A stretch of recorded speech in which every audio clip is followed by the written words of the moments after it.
to be here. Also, just the people that I've been serving too, and like my parents. And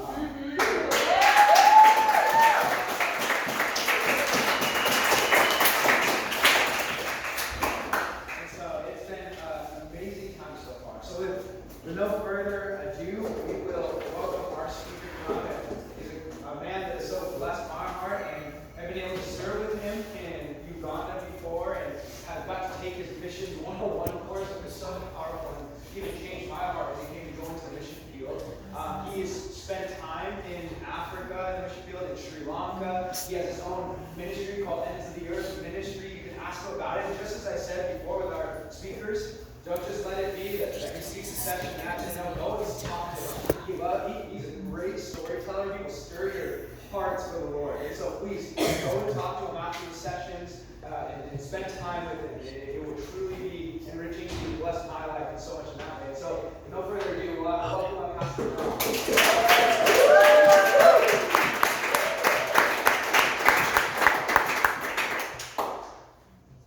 So we're starting a new ministry.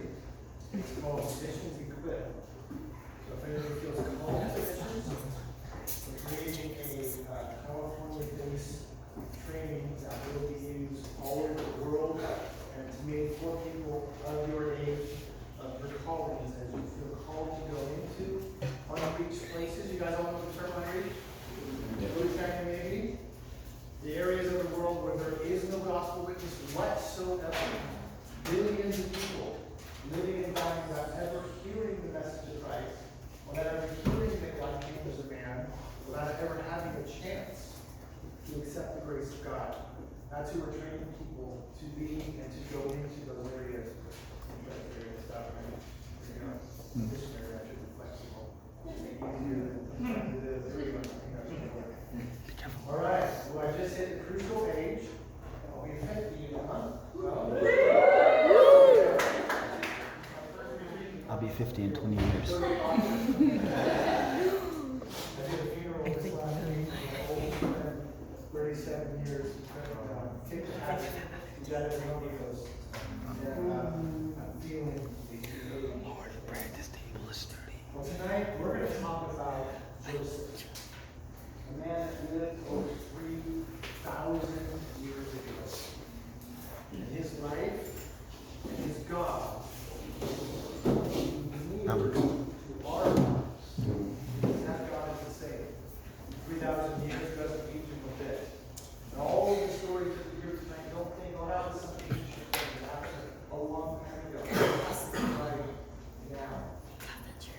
Right now, in parts of Africa where our ministry is active, we have people doing exactly what Joseph did. People being sold into slavery, people being taken away from their homes. They lose everything, and they cry out to the invisible God, and the invisible God shows up and delivers them from all of their trials.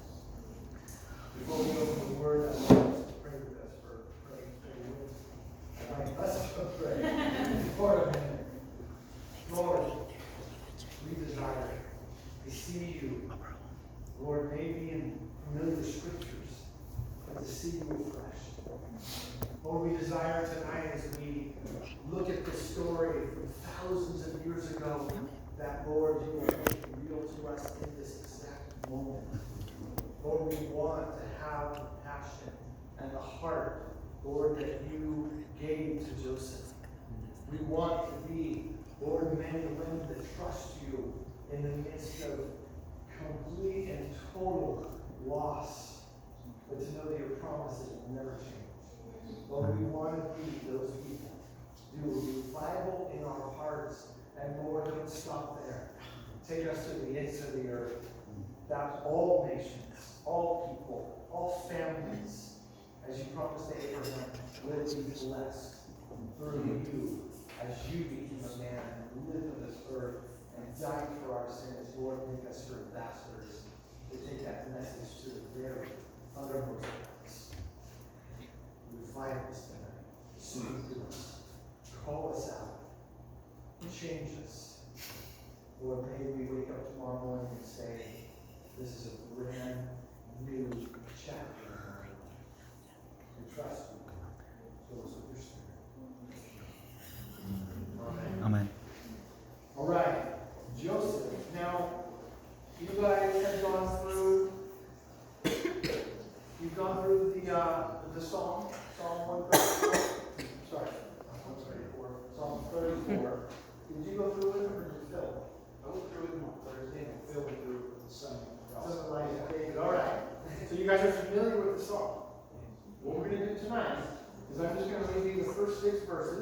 And also, by the way, tonight I'm reading out of the New Living Translation. It's not the Old Living Translation. That one was like way off for us. The New Living was pretty good. And in a conference, and you guys can tell, I'm not just a pastor, I'm a college teacher. So as I teach you, I want to teach you how to teach people. Does that make sense? And we're all making disciples of everybody. I'm going to read to you out of a different translation than I normally would, because this translation, the New Living, it's really fluid. It works really well. And when we have huge text to read over, like the story of Joseph, 20 chapters in the book of Genesis, which is already like the thickest book in the Bible. We want to have the way to read through it as a story. We can all gather together and just listen to what God's doing. So I normally read from the English Standard Version, which to me is the best.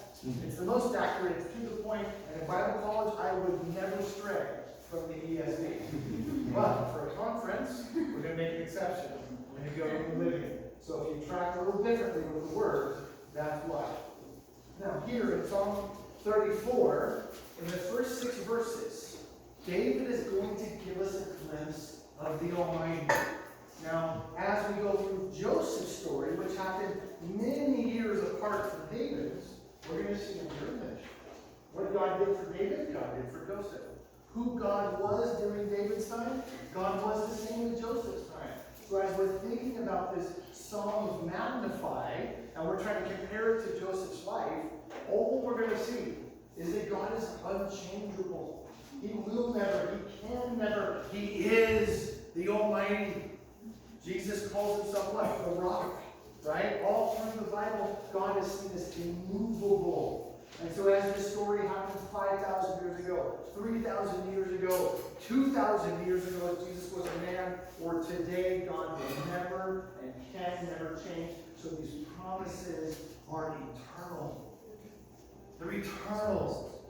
How many things in your life today, apart from this, is eternal? Nothing. Nothing is fleeting. It's like a vapor. It's here 1 minute and gone the next. But now when I open up the text, when I open up the Word of God, and when our lives are on the line, when we go to these places and we're ready to lose it all, sold into slavery, spend time in a prison, die in a hospital bed, we open up and we see, never, ever change. Psalm 34, verse 1. I will praise you, Lord, at all times. I will constantly speak His praises. Verse 2. I will boast only in the Lord. Let all who are helpless take heart. Come, let us tell of the Lord's greatness. Let us exalt His name together. I prayed to the Lord, and He answered me. He freed me from all of my fears.